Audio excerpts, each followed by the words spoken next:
오늘 우리 K증시는 안 그래도 뭐 추석 연휴 앞두고 현금 확보 수요가 강한 와중에 2차 전지까지 투매가 쏟아지면서 모처럼 삼성전자만 올라가고 또 다 빠지는 그런 K증시 전형적인 약세장의 모습이었습니다. 일단 오늘 2차 전지 관련주들의 하락은 크게 두 가지로 나눠서 볼 수 있는데, 우선 매크로적인 요인으로는 우리도 그렇고 중국, 유럽, 미국도 다 마찬가지인데, 이 전기차라는 거는 그야말로 국책 사업의 일환인데, 그래서 이제 보조금을 주면서까지 전기차 판매를 지원을 하고 있습니다.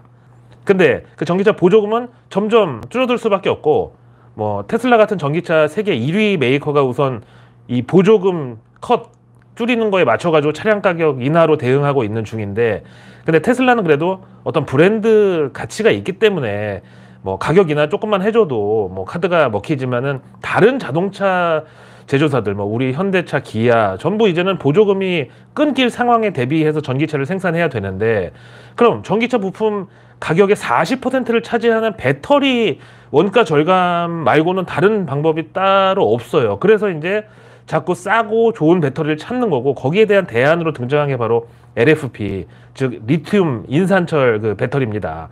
이제는 막 중국산이라고 뭐 매국노라고 욕할 단계가 아니야. 그러다가 현대차, 기아 수익 급감하고 수출 경쟁력 떨어져가지고 현대차, 기아 작살나면은 당장 5,170만 대한민국 국민들의 노후를 책임지는 국민연금 비중 탑 10 안에 현대차 들어가 있는데, 그거 수익률 개박살나면은 누가 물어줄 건데? 그거야말로 2차 전지 가진 자의 횡포 아닌가? 그래서 이제 실제로 보면 기아 레이 있잖아요. 그거 보면은 그냥 옵션 없는 깡통차 기준으로 가솔린차 1,000만 원대인데 전기차는 똑같은 깡통도 2,000만 원이야. 2배 차이 난다고. 그래서 이제 딱 이렇게만 차가 두 개가 나오면은 소비자들 입장에서는 당장 전기차를 구매할 의향이 팍 꺾일 수밖에 없잖아요. 보조금 없이는.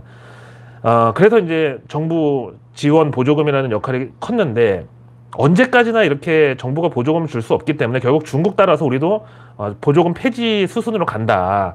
당장 우리나라만 해도 이제 전기차 그 자동차세 올리고 그걸로 보조금을 떼우고는 있지만, 전기차 판매 비중이 올라갈수록 하여간 어느 나라든 보조금을 뭐 깎거나 없애는 거는 이제 필연적인 일입니다. 근데 그 상황을 제일 먼저 맞은 나라가 중국이었고, 그런 중국에서는 당연히 원가 절감의 미션이 더 처절해졌잖아요. 그 결과 LFP 배터리가 기하급수적으로 늘어나면서 또 기술도 비약적인 발전을 했다 이거예요. 거기다가 최근 또 이제 고금리 상황이 지속되다 보니까 아무래도 그 차량 할부로 사는 오토론 그 금리도 올라갈 수밖에 없어서 이것도 이제 상황이 불리한데, 거기다 또 이제 전기차의 경우는 그 중고차 시장에서도 거의 이제 발달이 잘 안 돼 있는 상황인데, 그 이유가 이 전기차 배터리는 소모품이라는 인식이 워낙 강해가지고 원래 중고차 시장에서 야 차는 다른 거 볼 거 없어, 엔진 미션 튼튼하면은 그냥 나머지는 기름만 넣고 타면 돼, 경정비 조금 해야지, 그거는 감수하고, 이렇게 이제 평가가 있었는데, 전기차는 아무래도 이게 배터리가 중고라는 게 좀 찝찝하다. 듣자 하니까 전기차 배터리 교체하려면 뭐 차값보다 더 든다고 막 돈 1,000만 원 이상 든다는데, 이런 걸 많이 접하다 보니까 그럴 바에는 보조금 받아가지고 새 차를 사자, 이런 이제 트렌드가 있어요. 거기다가 이제 같은 모델의 자동차도 내연기관으로 뽑으면 2,000이고 하이브리드면 3,000인데 전기차로 뽑으면 4,000만 원이야. 이렇게 값이 뛰는데, 이제 중고차 시장에서는 아무래도 가격 메리트가 제일 중요하지 않겠어요? 그래서 이제 전기차 중고로 사는 수요가 그렇게 크지를 않아요. 거기다가 전기차를 한 번도 안 타본 사람이 어느 날 갑자기 중고차로 전기차를 구매했을 때, 그냥 일반 내연기관차 타다가 갑자기 전기차로 바꿨다? 그럼 뭐 충전 인프라나 이런 거 적응하기가 쉽지가 않아요. 특히 이제 지방 같은 경우는. 그래서 중고차 시장에서는 전기차보다는 하이브리드가 인기가 많습니다. 이제 하이브리드는 전기차의 장점을 절반 정도 쓸 수 있으면서 충전을 안 해도 되니까 그냥 휘발유 넣으면 차가 잘 가거든.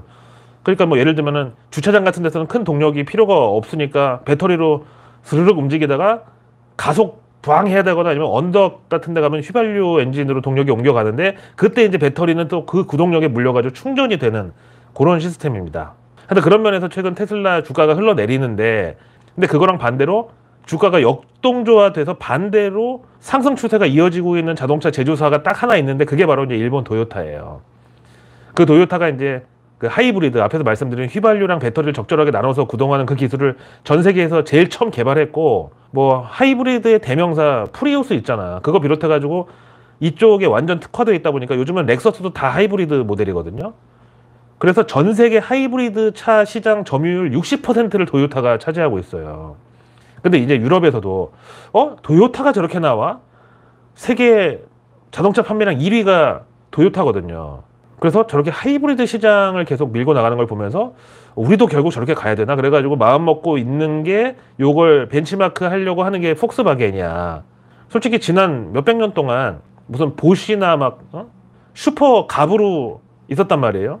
그런데 최근에 전기차 전환이 시작되면서 이 갑을 관계가 배터리사로 넘어가 버린 거예요. 갑이. 그래가지고 지금은 자동차 제조사들이 우리 LG 에너지 솔루션 같은 배터리 제조사가 배터리 제때 공급 안 해주면 차 못 만드니까 거기 막 끌려다닌단 말이야. 그러니까 더더욱 협상력은 약해져가지고 완성차 업체들이 갑질은 고사하고 원가 절감 같은 걸 마음대로 할 수조차 없어. 쉽게 얘기를 꺼낼 수도 없었어. 근데 만약에 하이브리드로 정반 합으로 간다 그러면 이건 어느 정도 해소가 될 수 있잖아. 그래서 지금 유럽에서 이제 폭스바겐이 주도적으로 하이브리드 차량도 보조금 지급 확대하자고 지금 열심히 로비를 벌이고 있습니다. 이렇게 되면 이제 배터리 업체들도 조금 상황이 달라지는 게 뭐 예를 들어서 용산 전자상가에서 이제 우리가 PC 하나 맞추려고 갔어. 그래서 용팔이 형님들하고 막 밀당하는데 어느 집에서 내가 이미 모니터는 저 옆집에서 가격 쇼 붙여놓고 왔는데 여기서는 그냥 본체만 맞추겠다고 한번 해봐. 분명히 그런 모니터 값도 더 깎아준다. 저 옆집보다. 한꺼번에 팔려고. 당연하잖아요. 배터리 아저씨가 결국 망한다고 했던 테슬라 얘기가 안 나올 수가 없는 게 이 모든 걸 이미 다 예상한 사람이 바로 테슬라 일론 머스크입니다. 그래서 보면 테슬라 창업 초기에 이미 뭐 그 바이든 대통령이 대통령 돼가지고 탄소 중립 이거 밀기 전부터 유럽에서는 친환경 에너지 바람이 일찌감치 불었거든요. 그때 이제 앞에 말씀드린 폭스바겐을 필두로 해서 독 3사는 클린 디젤에 꽂혀 있었고 도요타는 당시에 하이브리드에 꽂혔는데 전기 휘발유 아니면 수소 휘발유 이렇게 둘 중에 뭘 할까 이제 막 저울질을 하고 있었어. 그때 일론 머스크는 좀 힘이 들더라도 순수 전기차를 공략하자. 대신에 자율주행 프로그램 FSD를 최대한 많이 팔아먹을 수 있는 전략으로 차는 조금 마진 적게 팔더라도 그 소프트웨어를 팔아가지고 수익 극대화를 하려고 그때부터 계획을 했었다는 거야. 지난주에도 내가 네일뉴스에서 계속 얘기했잖아. 에코프로 머티리얼즈 상장한다고 뭐 지주사 지분 가치 상승이라고 호재라고 절대 따라 들어가지 말라고 했죠. 오늘 어떻게 됐어? 일주일치 꾸역꾸역 올려놓은 거 오늘 한 방에 빼버리잖아. 공매도 세력들의 공격이라고? 불법 공매도 척결하자고? 그럼 우리 주식 오른다고? 아니 카카오 때는 왜 그런 얘기 안 했어요?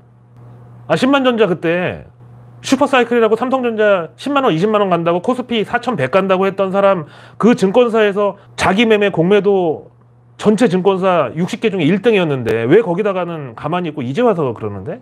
하여튼 그래서 그 질레트에서 고안한 면도기 면도날 전략 그걸 이제 테슬라 일론 머스크는 일찌감치 계획을 한 거야. 그래서 전기차는 면도기 그 막대기 있잖아. 그거처럼 거의 마진을 안 보고 팔아도 좋으니까 대신에 그 갈아 끼는 면도날에 해당하는 FSD 그 풀셀프 드라이빙 그 자율주행 프로그램 팔고 그거 업그레이드하는 비용으로 수익을 낼 준비를 이미 그때부터 시작했고 이제 완성 단계에 왔다 이거야. 아니 그러면은 그럼 다른 전기차 제조사들도 이제 질레트가 그렇게 되니까 쉬크나 이런 경쟁사들 다 나락갔듯이 그렇게 안 되려면 그 사람들이 왜 나보다 모르겠어. 나보다 100배는 더 똑똑한 사람들이겠지. 경영 경제학의 이런 제일 쉬운 면도날 전략을 모를 리가 없잖아. 그러면 이제 울며 겨자 먹기로 자기들도 가격을 떨어뜨려야 되는데 만약에 그 제대로 된 면도날이 자기네들은 마련이 안 돼 있든가 아니면 그 면도기 막대기를 충분히 보급 못 해놓은 제조사들은 결국 면도기 업계의 질레트라고 할 수 있는 전기차 업계 테슬라한테 전부 발릴 수밖에 없잖아. 안 그러면 이제 저가 전략으로 가야 되는데 어디서 그럼 돈 떨어뜨리는데. 참 여기서 일론 머스크 얘기 이제 나온 김에 뉴럴링크라고 뇌에다가 이제 이 뒤통수에다 전자칩 이식하는 그런 스타트업 요것도 이제 일론 머스크가 창립한 건데 여기서 첫 임상 실험 참가자를 모집한다는 공고가 나왔습니다. 이미 이제 3년 전에 돼지 이 뒷덜미에다가 그 칩을 삽입해가지고 그게 뇌에 연결이 됐거든요. 근데 그걸 통해서 컴퓨터에다 이제 돼지 뇌에 있는 데이터를 이제 수신 받는 것까지는 성공했고 대신에 이제 컴퓨터에 있는 정보를 거꾸로 돼지 뇌에다가 입력하는 것까지는 뭐 결과가 비밀에 붙여졌는데 이번에 드디어 인간에게 이 뉴럴링크라는 칩을 뇌에 심는다는 참가자를 받는다고 합니다. 우선은 이제 전신 마비 내지는 중증 마비 환자들 대상으로 임상에 들어가는데 이거는 뭐 마비된 사람 신경을 당장 재생시킨다 뭐 이런 차원은 아니고, 아마도 이제 뇌와 신체의 연결 신경이 많이 약해진 사람들 대상으로 이제 실험한다는 것 같고, 일단 뉴럴링크 쪽의 발표에 따르면 지금까지 그 뇌에 들어있는 정보를 칩을 통해서 컴퓨터로 내려받기 다운로드까지는 어느 정도 기술이 확보되어 있는데, 반대로 컴퓨터에 있는 정보를 뇌에 업로드하는 그거는 정말로 어려운 기술이라고 합니다. 만약에 이 기술이 완성된다, 외국어 배울 필요 없어. 당장 내가 헝가리에 있는 나이트 갔다가 스페인 여하고랑 부킹을 하기로 했어. 잠깐 기다리라고 한 다음에 핸드폰 꺼내가지고 여기서 바로 스페인어 패치 다운받으면 돼. 바로 그러면 이제 오솔레미오 막 하는 거고. 그러다가 잘 안 됐는데 마침 또 일본 여자를 만났어요. 그럼 조또마떼 구다 사이 한 다음에 바로 여기서 일본어 패치를 뇌에다 다운받으면 바로 일본어 해. 일론 머스크는 지금 이런 꿈을 꾸고 있고, 이번 뉴럴링크도 사실 그 돼지 실험한 때 엄청나게 많은 돼지들이 죽어나갔대. 그거 가지고 막 동물단체에서 막 항의하고 난리 났었는데, 그래도 어떻게 해서든지 이 종국에 가서 이 기술을 완성하면은 인간이 혜택을 볼 것이다. 그렇게 설득해가지고 막 미국 FDA에다가 승인 받으려고 온갖 로비와 진짜 끈질긴 설득 끝에 결국 이번에 FDA 임상실험 허가를 받아냈는데, 그 일론 머스크를 라이벌로 생각한다는 이마트의 그 부회장님은 지금 인스타에서 연예인들하고 마팔하고 도대체 너 다음번에 시구 한번 시켜줄까 이러면서 도대체 이게 뭐 하고 있는 거예요? 지금 어쩌다가 또 이마트까지 갔는데, 아무튼 오늘 우리 K증시에서 에코프로를 비롯한 2차 전지 업종들의 하락 원인 첫 번째 말씀드렸고, 이제 두 번째, 이거는 이제 2차 전지 소재 그 리튬에 관한 악재가 오늘 하나 터졌는데, 아시다시피 포스코홀딩스가 정말 기적의 선견지명으로 벌써 5년 전에 아르헨티나에 있는 옴브레 무에르토라는 염호를 인수했잖아요.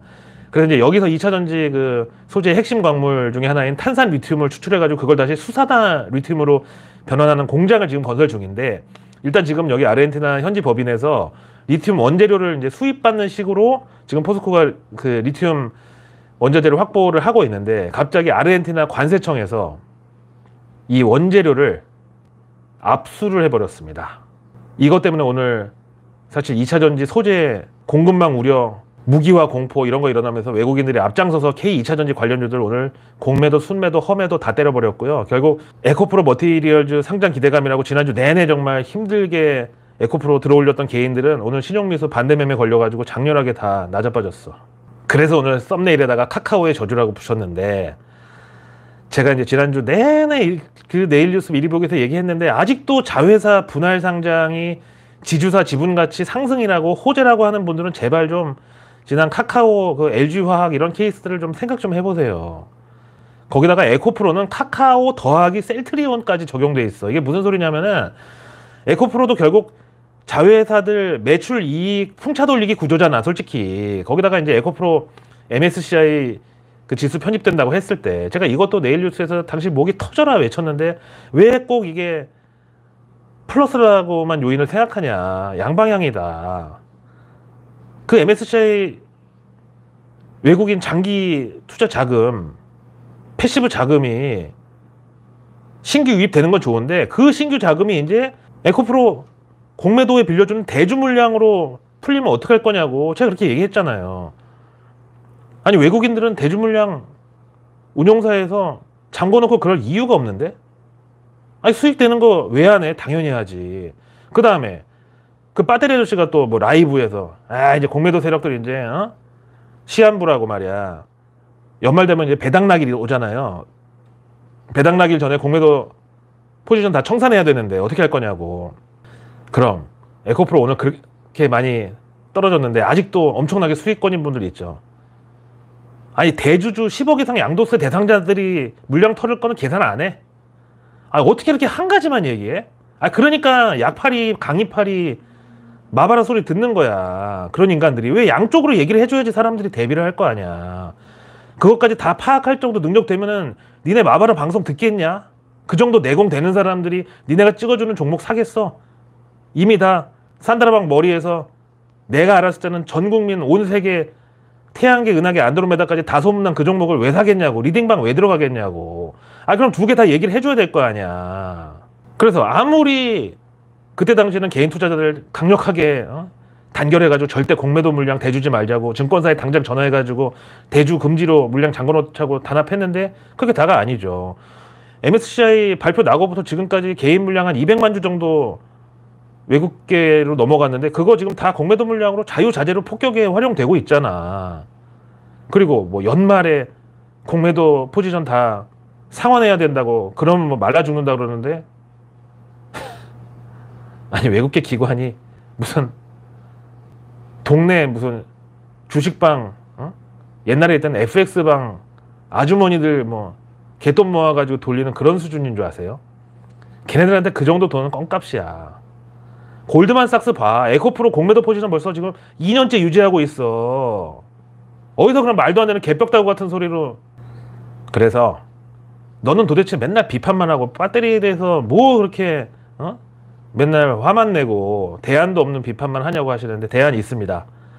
지금 당장 에코프로 공매도를 싹 다 섬멸해 버릴 지원군을 확보하는 방법이 있습니다. 그것도 두 가지 분명히 말씀드릴게요.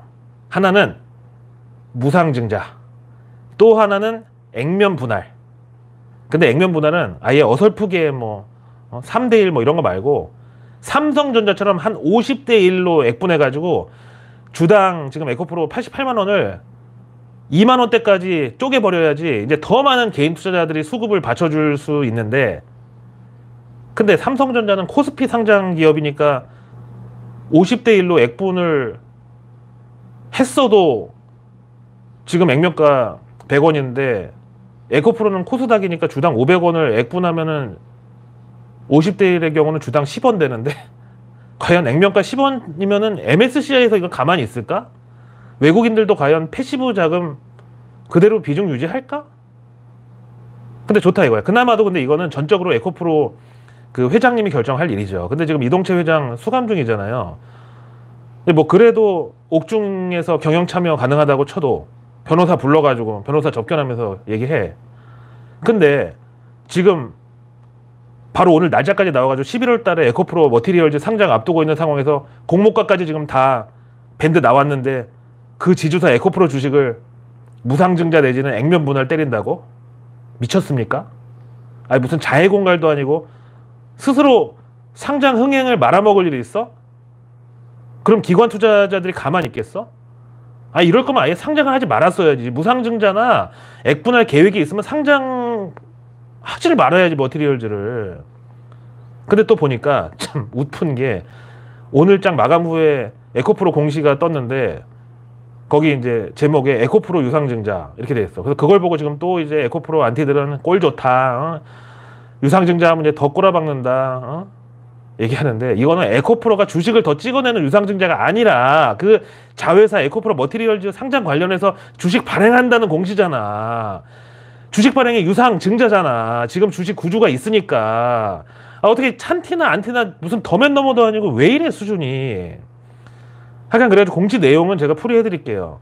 에코프로 머티리얼즈 구주 125만 6천 주를 소각하고 새로 5,664만 6,158주 발행해가지고 신규 상장에 올린다는 거잖아. 날짜는 11월 8일부터 9일까지 이틀간 공모하는 거고.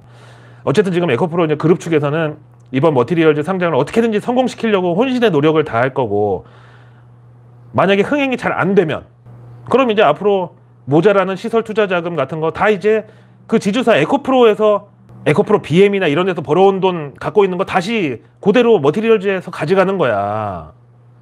그럼 반대로 다행히 이번 에코프로 머티리얼즈 상장이 흥행을 한다. 그럼 이제 에코프로 AP, 에코프로 이노베이션, 에코프로 CNG 다 또 분할 상장에 나서는 겁니다. 이게 바로 카카오의 저주고, 이게 바로 카카오와 에코프로가 동일한 모델이 아니면 뭐죠? 그런데도 에코프로만 주가가 계속 올라가지고 300만 원, 400만 원 가야 된다는 그 논리 뭐죠? 아 그래서 내일 뉴스는 내일 보면 큰일 납니다. 구독과 알림 설정, 그리고 주변의 소중한 분들과 이 내일 뉴스 미리 보기를 공유해 주세요. 그럼 제가 매일 저녁 아직 나오지 않은 오늘 뉴스도 아닌 내일의 뉴스를 여러분들의 안방으로 직접 배달해 드리겠습니다. 자, 내일은 9월 26일 화요일인데 사실상 금요일 같은 화요일이 될 예정입니다. 왜? 바로 이제 목요일부터 추석 연휴에 들어가기 때문에 뭐 어차피 이제 수요일만 해도 바로 전날만 해도 이미 오전 근무만 하는 회사들도 많고 약간 예전 그 주 5일 근무하기 전 놀토 같은 그런 분위기일 테니까 내일 화요일은 당연히 금요일 기분이 나겠죠. 그 다음 수요일은 놀토 기분. 먼저 내일 화요일 정부에서는 2023 고령자 통계가 공개됩니다. 지금 우리 인구 절벽은 진짜 말 그대로 절벽 앞에 서 있는 정도로 날로 심각해지고 있는데 결국 그럼 증시에서는 출산 장려, 고령화 이런 테마가 연결되죠. 그리고 이제 내일 그 기재부가 발표할 게 있는데 이게 우크라이나 재정 지원이 우리 기업의 재건 사업 참여로 이어지도록 범정부적 협력 당부 요건데요. 이건 이제 증시에서 우크라이나 재건 관련주들. 그리고 내일 또 정부 일정 하나가 XR, 그러니까 이제 AR, VR을 뛰어넘는 확장 현실, 뭐 익스텐디드 리얼리티 이렇게 되겠죠. 융합산업동맹 운영회 개최 요건데요. XR도 증시에 이제 테마가 형성되어 있죠. 뭐 삼성전자부터 개별 종목까지 다 있습니다. 다음 내일 환경부가 이번 추석 선물로 지금 준비하고 있는 게 뭐냐면은 바로 2023 하반기 전기차 보조금 확대 추진 발표입니다. 요거 좀 기대해봐도 될까요? 다음 내일 농식품부는 요거 나올 때 됐죠. 겨울철 가축 전염병 특별 방역 대책 발표 요게 예정돼 있습니다. 이어서 내일 과기부가 계획한 이벤트가 또 있는데 요거 뉴스플로우에 타기 좋을 것으로 봅니다. 제목이 바로 달에서 보내온 추석 인사. 그러니까 이제 추석에 보름달 구경만 했던 게 이제 기존이라면 이제는 우리 기술로 쏘아 올린 우주선이 달에서 우리한테 추석 인사를 보내온다 이거죠. 우주항공 이쪽으로. 그리고 내일 이제 경제지표는 8월 주요 유통업체 매출 실적. 그리고 이제 내일 밤 미국에서는 연준 미셸 보우만 이사 연설이 예정돼 있고요. 과연 연준의 지금 금리를 판단하는 시각, 그리고 바이든이 괜히 빈살만한테 찍혀가지고 사우디가 원유 감산하면서 유가 올라가고 이게 인플레이션도 다시 끌어올리려고 하는데 연준은 도대체 왜 가만히 있는가? 금리 인상만이 제대로 된 대책인가? 그게 유일한가? 이런 거에 대한 좀 의견을 우리가 들어볼 필요가 있겠고, 저 개인적으로 국제 유가가 연말 전에 $100 넘어가면 올 연말 증시 산타랠리, 뭐 추수감사절, 블랙프라이데이 다 망칠 수 있다고 생각합니다. 다음 이제 미국에서 8월 신규 주택 매매, 그리고 내일 이제 현지 시간 26일 화요일에 마이크로소프트가 AI를 탑재한 윈도우 11 업그레이드 버전을 출시합니다. 특징은 AI 비서, 윈도우 코파일럿 기능이라고 하는데 요거 이제 사무용 버전은 11월 1일에 나올 예정이라고 합니다. 도쿄 한량님께서 슈퍼챗 수건 돌리기 3,200엔 또 추가로 보내주셨습니다. 형님 오늘 런던 고라니가 된 이유라는 영상 보고 최근 몇 달 중 가장 많이 웃었습니다. 시청료 내고 갑니다라고. 고맙습니다. 제 채널 맨 앞에 런던 고라니의 탄생이 있으니까 추석 때 심심하신 분들은 보시고요. 자, 오늘 하루도 정말 고생 많으셨고요. 저는 내일의 내일 뉴스를 또 들고 다시 찾아뵙겠습니다. 항상 고맙습니다.